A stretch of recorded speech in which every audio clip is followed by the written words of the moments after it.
Danes je edina stalnica v našem življenju pravzaprav samo še družina. Pa še to je tik pred tem oziroma smo vsi postali tujci. In tisto, kar je pravzaprav najbolj pomembno, je to, da ponovno vzpostavimo te vezi, ki so tekle skozi leta. Čeprav odnos v družini ni veliko drugačen kot odnos v podjetju. In Slovenija ima zelo bogato tradicijo družinskih podjetij. Res, da zadnjih 60 let veliko manj, začenjamo nekako na novo, ampak imamo to zelo močno zapisano v genih. In če danes pogledamo v Sloveniji, vidimo, da je 70% aktivnega prebivalstva zaposlenega v družinskih podjetjih.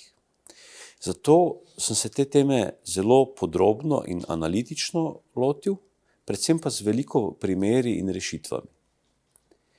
In zato je čas, da Slovenija tudi dobi posebno pravno obliko, ki se bo imenovala družinsko podjetništvo. In več o tem in kako uspešno voditi družinsko podjetje, osebno življenje in poslovno življenje v knjigi V čevljih staršev.